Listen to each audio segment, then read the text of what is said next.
Chapter 15 video lecture number second. Video lecture number first के अंदर भी मैंने आपसे ये टॉपिक डिस्कस किया था। टॉपिक हमारा चल रहा है अभी Indian economy is in the form of under developing economy. इसका प्रॉपर मीनिंग मैंने आपको वीडियो के चैप्टर के फर्स्ट लेक्चर में मैंने आपको बता दिया था। अगर आपको यहाँ पे कहीं भी दिक्कत आए तो आप तुरंत इस वीडियो को पॉज करके वीडियो लेक्चर नंबर फर्स्ट पे जाइए और उसको देखिए, आपको अच्छे से ये बात समझ में आ जाएगी। चलिए सर, मैं आपके लिए अब लेके आया हूँ video lecture number second class 10 का चैप्टर 15 का। यहाँ पर 2 पॉइंट्स पर डिस्कशन मैं आपसे प्रीवियस क्लास में कर चुका था। इन दोनों पॉइंट्स पर डिस्कशन हम प्रीवियस क्लास में कर चुके थे। आज मैं आपसे जो टॉपिक डिस्कस करने जा रहा हूँ बच्चों को है पॉवर्टी। इंडियन बैकवर्डनेस के लिए सबसे रिस्पॉन्सिबल फैक्टर जो है वो पॉवर्टी है। मतलब भारत में बहुत ज्यादा गरीबी है, भारत में बहुत ज्यादा गरीबी है। और मैं अगर बात करूं कि सुरेश तेंदुलकर कमेटी, सुरेश तेंदुलकर कमेटी की रिपोर्ट 2011 के हिसाब से इंडिया में लगभग 21.92% आर पुअर। इंडिया में लगभग 21.92% पर्सन्स आर पुअर। मतलब भारत में 21, ये 22 लोग हैं, लगभग 21% लोग गरीब हैं। भारत में लगभग 21% लोग गरीब हैं। तो आप सोचिए कि 21% ग्रोथ तो अपने आप हो गई अपनी ऑटोमेटिक। अब आप बोलोगे कि सर ये गरीब होते क्या है, गरीबी का क्या क्राइटेरिया होता है, क्या पैसा कमाना गरीबी होती है? नहीं। मुकेश अंबानी, अनिल अंबानी, दोनों में से कम पैसा किसके पास? अनिल अंबानी। तो क्या वो गरीब हो गया? नहीं सर, गरीबी का क्राइटेरिया होता है when the person is not fulfilling their basic requirements. जब कोई पर्सन अपनी बेसिक रिक्वायरमेंट को भी पूरा नहीं कर पा रहा है, जब कोई पर्सन अपनी बेसिक रिक्वायरमेंट को भी पूरा नहीं कर पा रहा है, the person is called poor. The person is called poor. अलग अलग सिम्टम पे अलग अलग इसके आइडियाज दिए गए हैं, ठीक है, अलग अलग कमिटीज ने इसके आइडियाज दिए हैं। मैं बात करता हूँ सुरेश तेंदुलकर कमेटी के हिसाब से 2011 में 21.92% लोग क्या है, पुअर है। और ये सबसे बड़ा रीजन है बैकवर्डनेस का of Indian economy. Indian economy की बैकवर्डनेस का ये भी रीजन है। जब पर्सन पुअर है, गरीब है, तो उन्हें रिसोर्स नहीं मिल रहे, पढ़ने के लिए बुक्स नहीं मिल रही, स्कूल्स नहीं मिल रही, और जो हेल्थ केयर फैसिलिटीज है वो नहीं मिल रही उनको। तो इन सब चीजों के अभाव में उसका डेवलपमेंट ऑटोमेटिक वहां पे रुक जाएगा। नेक्स्ट बात करते हैं dependency on agriculture. Dependency on agriculture की बात करूं तो हम ये बोलते हैं, एक स्टेटमेंट बोलने जा रहा हूं आपसे, Indian agriculture system is the Gamble of monsoon, is the Gamble of monsoon. मैं अगर पर्टिकुलर राजस्थान की बात करूं, हम लोग कहाँ रहते हैं? राजस्थान में रहते हैं। मैं राजस्थान में बात करूं पर्टिकुलर, तो बच्चों राजस्थान में तो आप देख सकते हैं सावन का महीना चल रहा है, लेकिन 2-3 बार में ठीक से बारिश नहीं आई। तो बारिश आएगी नहीं तो एग्रीकल्चर कैसे होगा? लेकिन एग्रीकल्चर में डिपेंडेंसी बहुत ज्यादा है।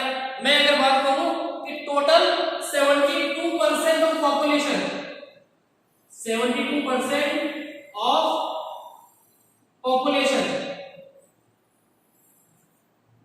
डायरेक्टली और इनडायरेक्टली एग्रीकल्चर पे डिपेंडेंट है। डायरेक्टली और इनडायरेक्टली एग्रीकल्चर पे डिपेंडेंट है। और मैं अगर बात करूं लगभग 49% of total employment, 49% of total employment agriculture के ऊपर डायरेक्टली और इनडायरेक्टली बेस्ड।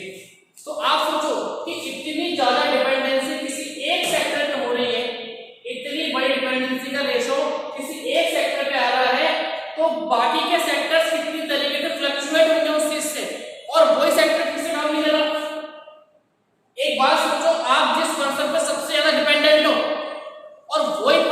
काम नहीं करे तो भैया आपका तो विनाश निश्चित है। इसीलिए एग्रीकल्चर सेक्टर के ऊपर डिपेंडेंसी को कम करनी पड़ेगी और रिसोर्सेज को बढ़ाने पड़ेंगे। चलिए बात करते हैं, ज्यादा बड़ा नहीं करेंगे इसको। पॉपुलेशन आप जानते हैं कि इंडिया की पॉपुलेशन वर्ल्ड में सेकंड लार्जेस्ट पे आ रही है। इंडिया की पॉपुलेशन वर्ल्ड में सेकंड लार्जेस्ट, फर्स्ट वन है चाइना, सेकंड वन है इंडिया। मतलब इंडिया की जो पॉपुलेशन है ना भैया, सुनो मेरी बात, इंडिया की पॉपुलेशन एक साल में उतना बढ़ती है, इंडिया की पॉपुलेशन एक साल में उतना बढ़ती है जितनी टोटल हो जाए ऑस्ट्रेलिया की।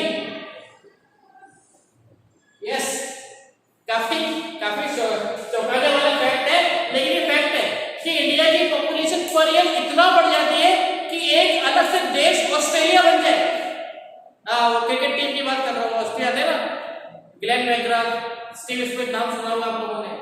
वो उन लोगों की पॉपुलेशन एक साल की हमारी इंडियन पॉपुलेशन के बराबर है, लेकिन फिर भी क्रिकेट में क्या होता है आप जानते ही, मैं क्या वो मतलब नहीं है। मतलब मेरा कहना यह है कि इंडिया की पॉपुलेशन लगभग हर साल इतनी बढ़ जाती है कि उसके लिए रिसोर्स नहीं मिलते। एक बात बताओ, एक घर में कमाने वाला एक, खाने वाले दो, कोई दिक्कत नहीं है। कमाने वाला एक, खाने वाले 100, तो रोटी कैसे बांटोगे? कोई ना कोई तो भूखा रहेगा, डेफिनेटली बात है। इसीलिए बोलना चाह रहा हूं कि पॉपुलेशन पे कंट्रोल यहाँ पर जरूरी हो रहा है। और मैं बात करूं कि लगभग 2011 की रिपोर्ट के हिसाब से, 2011 की रिपोर्ट के हिसाब से इंडिया की पॉपुलेशन की रेट 17.64%। इंडिया की पॉपुलेशन की रेट लगभग 17.6% यहाँ पर आ रही है।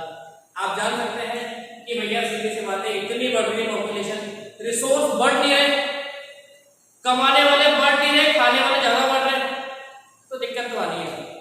चलिए नेक्स्ट बात करते हैं हम लोग अनएम्प्लॉयमेंट। सीधी सी बात है, पॉपुलेशन बढ़ रहे, पॉपुलेशन लगातार बढ़े जा रही है, रिसोर्स है नहीं, अनएम्प्लॉयमेंट होगा। आप देख सकते हैं गवर्नमेंट जॉब के लिए किस तरीके से लोग भटक रहे हैं। केवल एक पोस्ट निकलती है, एक पोस्ट, उसके ऊपर कम से कम 1 लाख एप्लीकेशन आती है। एक पोस्ट पर 1 लाख एप्लीकेशन आ रही है, मतलब 99,999 लोग सिर्फ उस डिपार्टमेंट की रेवेन्यू को बढ़ा रहे हैं और अपने कंपटीशन को भी उतना ही बढ़ा रहे हैं। समझ गए आप मेरी बात को? चलिए एट लास्ट एम्प्लॉयमेंट को फैक्टर है इसका नेक्स्ट, बैकवर्ड टेक्नोलॉजी। इंडिया के अंदर आज भी टेक्नोलॉजी का अभाव है। भले हम बहुत आगे बढ़ गए हो, चांद तक पहुंच गए हो, लेकिन लेटेस्ट टेक्नोलॉजी आज भी इंडिया के पास अवेलेबल नहीं है, और अवेलेबल है तो बहुत बड़ी कीमत चुकानी पड़ती है उस टेक्नोलॉजी की हम लोगों को। ठीक है, नेक्स्ट वीडियो के अंदर मैं इससे आगे वाला पार्ट लेके आऊंगा। तब तक stay home, stay safe, take care.